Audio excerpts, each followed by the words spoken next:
everyone, this is Anna from Savicat Realty. For those of you who don't know, Savicat Realty is a relocation agency for those of you who want to move to Portugal. And today I'm here to talk a bit about Portuguese Christmas traditions. And it's almost time for Christmas, and just FYI, we are going on a general company vacation on the week between Christmas and New Year. So our last day of business is going to be on the 22nd.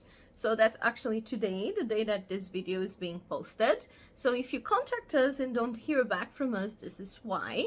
We will be back on the 2nd of January, ready for the new year. And we have a few campaigns that we also announced through our email. Our subscribers always have first dibs on our campaigns, of course.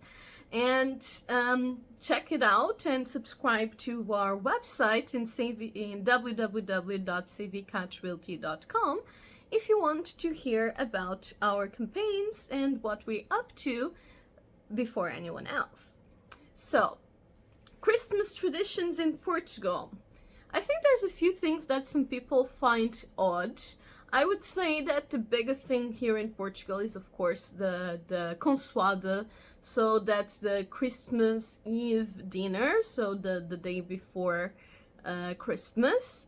And it's typically codfish, but in some locations it does differ.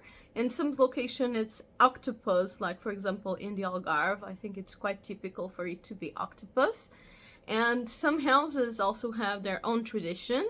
In my house, it does tend to be bacalhau for consoada, and we do tend to vary a lot more on the actual Christmas lunch on the Christmas day. And other than that, Portugal also has some traditions that are related to the original pagan influences. We did have the Celtiberians here, so basically Celtic tribes in Portugal. And the whole Christmas log thing, it's still fairly present here in Portugal, I would say. And the Christmas tree that was popularized lately, it's definitely a thing. Everyone has their own Christmas trees and decorates their Christmas trees. Here in Portugal, especially the kids love it, of course. We do not have that huge thing of decorating the outside of our houses like you tend to have in the US, for example. You do see every now and again the Santas hanging from the windows with stairs. We do see a bit of that. But overall in private homes, even villas, people actually don't tend to decorate the outside that much. So that's something that may be different, but I think it's mostly a US thing. Do tell me, in other countries, do you also do that whole over-the-top outside decorations that we see with the US clients and the US in general? I'd love to hear about it. So, Christmas log thing. So there's a few forms that the Christmas log pops up in the Portuguese Christmas traditions. In my house, it tends to pop up as a cake. We have a typical cake that we do using chestnuts and using egg cream. That it's all homemade. I'm actually the cake person in the house, so I usually am the one making it. And we do it every year. There's two sweets that never miss Christmas, and are actually just made specifically for Christmas in my family. One of them is the Christmas log, and you will probably see a picture of it. And the other one is the Christmas pudding. That it is a recipe that was passed down to my grandmother by a friend of hers. And we also do it every year, and it's kind of a challenge because it is very easy to that particular cake to not bake well. We call it encruado when things are not, puffy and dry on the inside. So when they are not properly cooked like that, we say that the cakes are encruados. I'm sure there is a word for that in English, I just can't remember it for the life of me, so there's that. But yeah, it's the whole challenge of making that cake and for it to be proper. And last year it was quite funny because we kind of split Christmas. I usually go and spend with my aunts on my father's side because there's just two of them. And then my mother, she goes with most of her family. And we make the cake, both cakes, you know, the Christmas log and the Christmas pudding for both the celebrations. And then she takes it to usually Coimbra and I take it to Aveiro. So last year, but the one that my mother took was encruado, and the one that I took was not. And they were cooked exactly at the same time in the same oven. So yeah, you have these interesting things happening when you bake. I will let you know what happened this year. It's always a fun thing. So in the house that I go to, which is my aunt's house, and my aunt is an amazing cook, and my other aunt really likes to make the pretty tables and flower arrangements, and the table always looks gorgeous. I'm leaving here a picture from last year. And last year we had a bunch of food, really. There's always a bunch of food. There's only 4 of us on that house. And I think there's food to feed a battalion. So that's pretty much the case, I would say, with most Portuguese houses. We do always tend to overcook and overfeed on these days. I would say that's probably the case in most families, but do let me know how it works in yours. And last year we had both. We actually had codfish and octopus for the Christmas Eve because one of my aunts doesn't like codfish, so my other aunt did both. And on the Christmas lunch, we also had a bunch of things. We had a huge turkey for 4 people, so that's lovely. And it was, typically it is stuffed with chestnuts and other dry fruits. And it was really, really good. And she did something else. I don't remember what it was. I think we had a bit of lamb too. But yeah, there's just 4 of us. And then we also tend to have a full table of cakes. And they usually bring the pão de ló do Var because we spend it in Aveiro and they usually always order it. And yeah, that's usually the typical things that we have. On my mother's side, it's quite common for them to do lamb because my uncle on that side, the ones that usually cook, is from Minho, and there it's more customary to do lamb on the Christmas lunch. And it's also very customary to do the, how that's called, it's a fried cake. That it's pretty much a Christmas thing. You never see it any other time of the year, just on Christmas, but it's absolutely everywhere. It's not filhoses, it's rabanadas. Yes, it's rabanadas. So rabanadas are everywhere on Christmas, especially here in the north. I don't know if it's such a big thing down south, and since I usually spend my Christmases more in the north, I don't tend to notice it as much down south. But rabanadas is bread. It is soaked in a syrup, and then it's fried, and then you put some cinnamon on it. And it's a very typical Christmas sweet here in Portugal, and you see it pretty much everywhere. As you can see, I really like sweets, and I know a lot about them. It's also the whole sock in the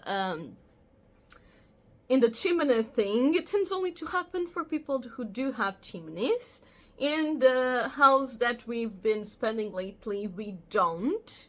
I remember I spent in the really big mansion that my great-grandfather had in Caldas back then, when everyone was able to spend together. And I even think at that time, I don't really remember we having a sock on the fireplace, but maybe it did happen. It's not a huge thing here though, honestly.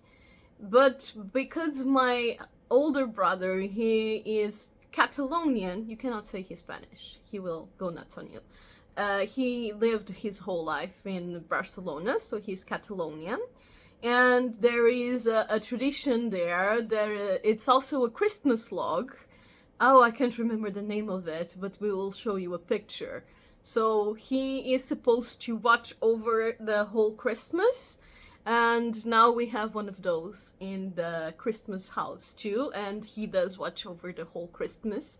And in my aunt's house, there is also a tradition to set an extra place for the spirit. So there's always a full set plate and everything in the table that is the spirit's place. So these are the traditions that I can remember right now. As you noticed, most of them are food related. Then, of course, most families do tend to open their Christmas gifts on the midnight of the 25th. But a lot of them also do on the morning after. But I always did on the midnight. My family always did the midnight thing. We always stayed up looking for it and so on. So that was fun. So yeah, it's usually a 2-day celebration. All family comes on the 24th and usually stays until the end of 25th, sometimes 26th.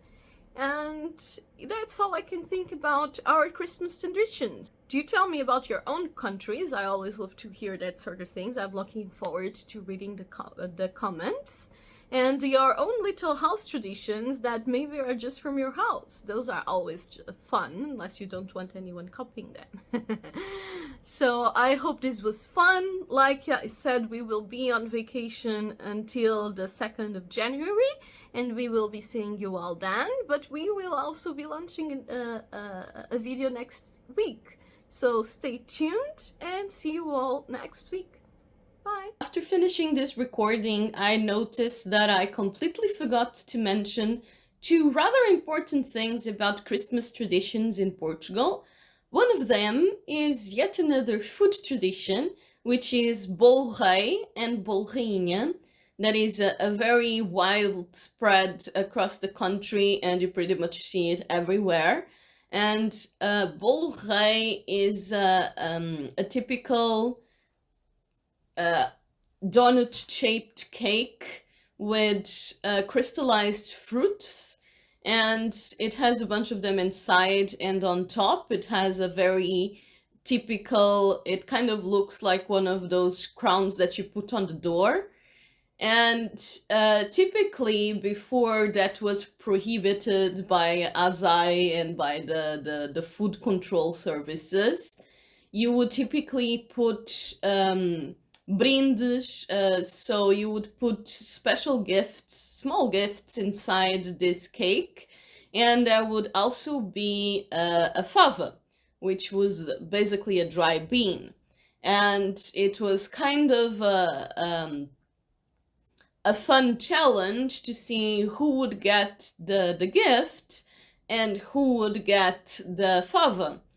This became prohibited because some people would break their teeth when eating this or swallow them and so on. But it was a very fun tradition, and I remember doing it back before it stopped being allowed. And the difference between the Bolo-rei and Bolo-reinha, which pretty much means king cake and queen cake. So the king cake, it's made with crystallized fruits, like I was just mentioning.